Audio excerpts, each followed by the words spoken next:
যদিও কৈ থকা হৈছে যে যি ভিচাৰা ৰিপৰ্ট অধীৰ আগ্ৰহেৰে ৰাজ্যবাসী আশা কৰি আছে যে এই ভিচাৰা ৰিপৰ্টত কি আছে, কিন্তু এইখিনি মুহূৰ্তলৈকে আৰক্ষীৰ ফালৰ পৰা এই কথাটো অৱগত কৰা নাই যে এই মুহূৰ্তলৈকে আৰক্ষীৰ হাতত এই ৰিপৰ্ট আহি পালে নে নাই, এইটোক লৈ আচলতে এতিয়ালৈকে স্পষ্ট হোৱা নাই। কাৰণ কিছু সময়ৰ পিছতে যি আৰক্ষীৰ শীৰ্ষ সূত্ৰ তেখেতসকলে আমাক জনাব আৰু নিশ্চয়কৈ যদিহে ভিচাৰা ৰিপৰ্টটো আহি পায় তেন্তে মুখ্যমন্ত্ৰীগৰাকীক জনাব।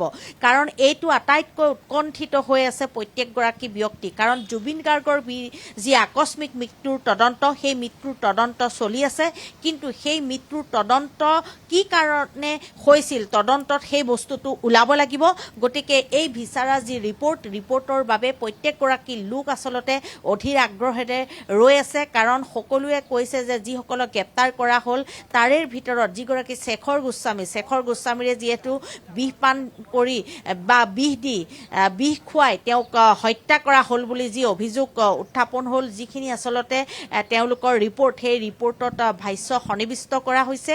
গতিকে এই ৰিপৰ্টত যেনেধৰণে কি ওলায় তাৰ বাবে অধীৰ আগ্ৰহেৰে ৰৈ আছে ৰাজ্যবাসী। গতিকে এই ৰিপৰ্টত কি আছে সেইটোৰ বাবে ৰৈ আছে। কাৰণ কালি আছিল 10 তাৰিখে যিহেতু এই ৰিপৰ্ট আহি পোৱাৰ কথা। গতিকে আজি আৰক্ষীয়ে সদৰি কৰিব এই ৰিপৰ্ট আহি পালে নে নাই, যদিহে পায় তেন্তে মুখ্যমন্ত্ৰীগৰাকীৰ হাতত অৰ্পণ কৰিব। নিশ্চয়কৈ এইটো আচলতে তেওঁলোকে মুখ্যমন্ত্ৰীগৰাকীয়ে জনাব। কাৰণ এই ৰিপৰ্টত কি আছে সেইটোৰ বাবে অধীৰ আগ্ৰহেৰে ৰৈ থকা হৈছে। কাৰণ শেখৰ গোস্বামীয়ে যদিও কৈছিল যে জুবিন গাৰ্গক বিষ মিহলাই দিছিল সিদ্ধাৰ্থ শৰ্মাই, তথাপিও সেইটো আছিল এটা ষ্টেটমেণ্ট। সেই ষ্টেটমেণ্ট লিপিবদ্ধ কৰা হৈছিল আৰু সেই ষ্টেটমেণ্টৰ ভিত্তিত এক প্ৰকাৰ কৈ দিব পৰা নাযায়, এইটো আচলতে তেওঁ সন্দেহ প্ৰকাশ কৰিছিল। গতিকে যিখিনি পৰীক্ষা কৰা হৈছে ভিচাৰা ৰিপৰ্টত সেই প্ৰত্যেকটো বস্তু ওলাব, কেনেধৰণে কি হ'বলৈ পালে, যিটো সকলোৱে অধীৰ আগ্ৰহেৰে ৰৈ আছে।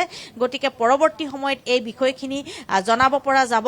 গতিকে এই যি ভিচাৰা ৰিপৰ্ট তাৰ ওপৰত নিৰ্ভৰ কৰি পুনৰ এই তদন্ত হ'ব। যদিও এইসকলক গ্ৰেপ্তাৰ কৰা হৈছে, কিন্তু এই ৰিপৰ্টত যেতিয়া স্পষ্ট হ'ব যে কি কাৰণে মৃত্যু হ'ল, তাৰ পিছত হয়তো তেওঁলোকক পুনৰ সোধা পোছা কৰিব। কিন্তু এই যি ৰিপৰ্ট, এই ৰিপৰ্টৰ বাবে বৰ্তমান সময়খিনিত অধীৰ আগ্ৰহেৰে ৰৈ থকা হৈছে। গতিকে আৰক্ষীয়ে এতিয়া পোৱা হৈছে, কিন্তু আৰক্ষীয়ে শীৰ্ষৰ সূত্ৰৰ অনুসৰি যিসকল তেওঁলোকৰ সময়মতে কাৰ্যালয়লৈ আহিব আৰু সেই সময়ৰ পিছতে আমি জানিবলৈ যত্ন কৰিম বা তেওঁলোকেও অৱগত কৰিব। কিন্তু এই ৰিপৰ্ট আহি পোৱাৰ পিছতে যে সকলোখিনি স্পষ্ট হ'ব সেই কথা এইখিনি মুহূৰ্তত কৈ দিব পাৰি। মুঠতে যিকোনো প্ৰকাৰে জুবিন গাৰ্গৰ মৃত্যু কেনেকৈ হ'ল সেই তথ্য লাগে। কালি নিশাৰ ভাগত আমি দেখিছিলোঁ যে গৰিমা গাৰ্গে কেনেধৰণে সমাধি ক্ষেত্ৰত গৈ সোণাপুৰত তেওঁ প্ৰত্যেকগৰাকী লোকক কৈছে যে আমি জানিব বিচাৰোঁ যে কেনেধৰণে এই ঘটনা সংঘটিত হ'ল। তেওঁ আচলতে হিয়া ঢাকুৰি কান্দিছে যে সকলোকে আহ্বান জনাইছে যে আপোনালোকে প্ৰত্যেকেই সামাজিক মাধ্যমত লিখক যে justice for Zubeen Garg, #justice for Zubeen Garg লিখাৰ বাবে তেওঁ আচলতে অনুৰোধ জনাইছে। গতিকে ভাবি চাওক যে এগৰাকী মহিলাই এতিয়া স্বামীৰ যি মৃত্যু, সেই মৃত্যুৰ তদন্ত বিচাৰি তেওঁলোকে গোটেই ৰাজ্যবাসীক তেওঁ ক'ব লগা হৈছে যে সামাজিক মাধ্যমৰ জৰিয়তে এই জাষ্টিছ বিচাৰিব লগা হৈছে, অত্যন্ত গুৰুত্বপূৰ্ণ। কিন্তু এই বিষয়টো লৈ বহুতে বহু প্ৰকাৰে বিপথে পৰিচালিত কৰিব বিচাৰিছে যদিও আমিও বিচাৰোঁ যে ইয়াৰ আচলতে যি ন্যায় আৰু এই যি সঁচা, সেই সঁচা ঘটনাবোৰ পোহৰলৈ আহক।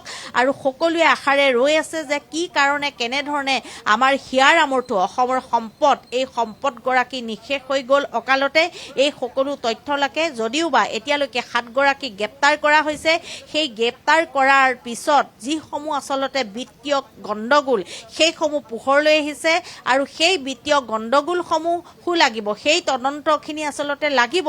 তাৰ যিসকল দোষী সেইসকলে কঠোৰৰ পৰা কঠোৰতম শাস্তি পাব লাগিব। কিন্তু প্ৰথম কথা হ'ল জুবিন গাৰ্গক ন্যায় দিব লাগিব।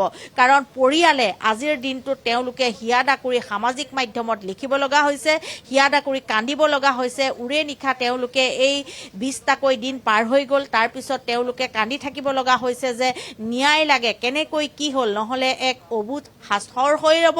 কাৰণ এই ক্ষেত্ৰত SITৰ ফালৰ পৰা যিমানখিনি চেষ্টা কৰি আছে সেইখিনিও আচলতে তেওঁলোকে অধীৰ আগ্ৰহেৰে বাট চাই আছে। আৰু প্ৰত্যেকগৰাকী লোকে এতিয়া ছিংগাপুৰৰ যিসকল প্ৰবাসী অসমীয়া, সেই প্ৰবাসী অসমীয়াসকলৰ বাবে আশাৰে বাট চাই ৰৈ আছে। কাৰণ ছিংগাপুৰতো ইতিমধ্যে তেওঁলোক জেৰাৰ সন্মুখীন হৈছে কিন্তু অসমত আহিও তেওঁলোকে ভাষ্য আচলতে দিব লাগিব আদালতত তথ্য প্ৰমাণ লাগিব তাৰ বাবে আচলতে এই যি ভাষ্য এই ভাষ্য তেওঁলোকে প্ৰদান কৰিব লাগিব গতিকে অধীৰ আগ্ৰহেৰে ৰৈ আছে যে এতিয়া এই যি ভিচাৰা ৰিপৰ্ট সেই ৰিপৰ্টৰ বাবে ৰিপৰ্টত কি আছে এই ৰিপৰ্টৰ পিছতে আচলতে এই যি জুবিন গাৰ্গৰ মৃত্যুৰ যি ৰহস্য এই ৰহস্য ভেদ হ'ব গতিকে আমি সকলোখিনি এতিয়া আশাবাদী যে এই ৰিপৰ্টত কি আছে আৰু এই ৰিপৰ্ট আৰক্ষীৰ হাতত পোৱাৰ লগে লগেই কিন্তু মুখ্যমন্ত্ৰীগৰাকীক অৰ্পণ কৰিব মুখ্যমন্ত্ৰীয়ে হয়তো ৰাজহুৱা কৰিব তাৰ পিছতে স্পষ্ট হ'ব যে এই যি জুবিন গাৰ্গৰ মৃত্যু এই মৃত্যু ৰহস্য ভেদ হ'ব